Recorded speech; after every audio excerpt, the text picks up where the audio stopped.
میرا میرے دو سوال ہیں آپ سے سر. یہ پوچھنا چاہتا ہوں. آج پوچھنے کا دن ہے, آپ کے سوال ہمارے پاس موجود ہیں تو پوچھیں.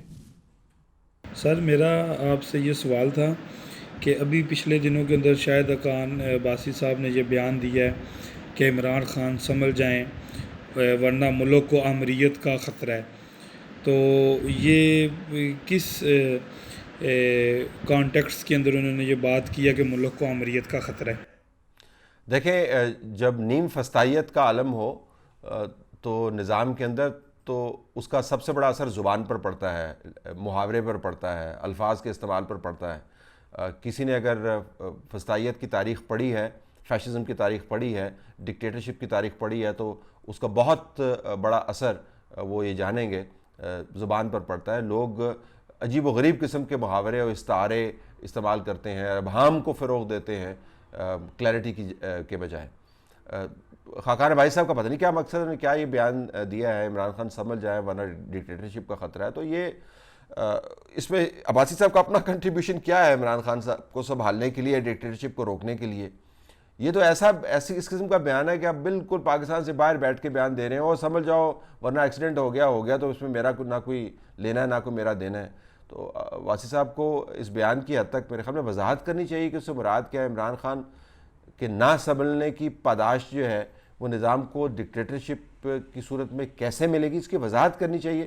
لیکن کوئی وضاحت نہیں کرے گا. آج کل جو دور ہے وہ ابہام کا دور ہے, وہ الفاظ مبہم الفاظ کا دور ہے, وہ ایسے بیانات کا دور ہے جس کے اوپر لوگ سوال آپ کی طرف پوچھتے رہے اور ہم اپنی تشریح کرتے رہیں.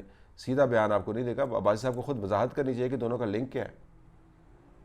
طلعت بھائی, کیا عمران خان کو لانے کا مقصد یہی تھا کہ جو جنرل حمید گل صاحب نے ایک پروگرام میں فرمایا تھا کہ پاکستان میں ایک ایسی پارٹی ہے جو لوگوں کو بہت امید دلائے گی اور وہ ہوپ ٹوٹیں گی اور وہ سب کچھ جو اس نے کہا تھا وہ جھوٹ نکلے گا, پھر بعد میں ایک صدارتی نظام لایا جائے گا؟ کیا ہم اسی کی طرف بڑھ رہے ہیں اور یہ سب کچھ ایک منصوبے کے تحت ہی ہے جو اس وقت ہم جس طرف جا رہے ہیں؟ اگر اتنے کوئی کامیاب منصوبہ بنانے والے ہوتے تو پاکستان کا یہ حال ہوتا ہے. پاکستان میں جو سب سے بڑی سازش ہے نا, میں آپ کو بتاؤں, میری اپنی رائے ہے, غلط بھی ہو سکتی ہے, یقیناً آپ اس سے اختلاف بھی کر سکتے ہیں اور کریں گے بھی, حق ہے آپ کا, کہ پاکستان میں سب سے بڑی سازش جو ہے نا وہ نکمے پن کی سازش ہے. اس دی کانسپریسی آف انکمپیٹنس جس نے اس ملک کا یہ حال کیا ہے. اگر کوئی اتنے بڑے منصوبہ ساز قوتیں ہیں جنہوں نے اتنی طویل المدت پلاننگ کی ہے تو ملک کے حالات یہ تو نہ ہوتے. مجھے لگتا ہے کہ ایک خام خواہ کا تجربہ کیا ہے, وہ تجربہ گلے میں پڑا ہوا ہے, اب اس کو سنبھالنے کی کوشش کی جا رہی. طلعت بھائی, میرا آپ سے سوال یہ ہے کہ ہر 5 سال بعد بلینز آف ڈالرز خرچ کر کے پبلک کے ٹیکس منی ہم یہ اسمبلی فارم کرتے ہیں, یہ پولیٹیشینز اسمبلی میں آتے ہیں, پھر یہ یہاں پر آ کے اپنی ذاتی لڑائیاں لڑنا شروع ہو جاتے ہیں, کسی کی گرفتاری, کسی کا نیب کا کیس, بلا بلا بلا.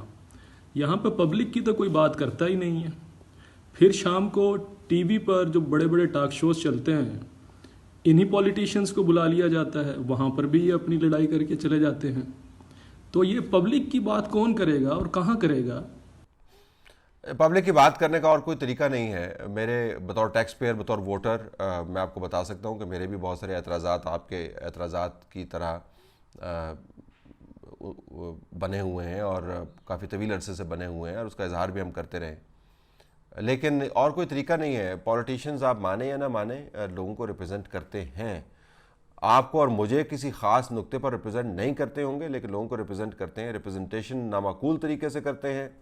ریپرزنٹیشن جو ہے وہ لوگوں کے جذبات کی صحیح عکاسی نہیں کرتی ہے, لیکن اس کا کوئی اور طریقہ نہیں ہے. جب آپ کی ہاکی کی ٹیم بری طرح فیل ہوتی ہے تو آپ اس کی جگہ ٹیبل ٹینس کی ٹیم نہیں کھلا دیتے. جب کرکٹ کی ٹیم بری طرح فیل ہوتی ہے اور مسلسل فیل ہوتی رہتی ہے تو اس کی جگہ والی بال کی ٹیم انٹروڈیوس نہیں کروا دیتے. یہ جو تصور ہے کہ کوئی اور لوگ آئیں گے اور لوگ آ کے ٹھیک کریں گے, بالکل نامعقول تصور ہے. اور ہم اسی تصور کی وجہ سے ایسے ریپرزینٹیو سسٹم کے ساتھ جڑے ہوئے ہیں جو تبدیل ہونے کا نام نہیں لے رہا, جس کی وجہ سے آپ کی فرسٹریشن, میری فرسٹریشن جو بڑھتی ہے. لیکن باٹم لائن یہ ہے کہ جب وکٹ صحیح نہیں کھیل رہی ہو تو آپ تجرباتی شاٹیں نہیں مارتے, آپ بنیادی اصولوں کی طرف واپس جاتے ہیں. ریپرزنٹیشن کے نظام کو بہتر بنانے کی ضرورت ہے, معقول لوگوں کو لانے کی ضرورت ہے, ریفارم کی ضرورت ہے, اور یہ پبلک کے پریشر کے بغیر نہیں ہوگا. اس کے علاوہ اور کوئی طریقہ نہیں ہے. باقی طریقے وہ ڈکٹیٹرشپ والے ہیں, وہ پیچھے بیٹھ کر جو ہے پتلی تماشا کرنے والے ہیں. وہ جب تک طاقت ہوتی ہے تب تک چلتا ہے, اس کے بعد وہ کولیپس کر جاتا ہے. تو ہمیں تاریخ سے سیکھنا چاہیے. ریپرزنٹیشن نامعقول حد تک ضعیف ہے, لیکن اس کا کوئی متبادل نہیں ہے. ریپرزنٹیشن کے نظام کو امپروو کرنا ہے.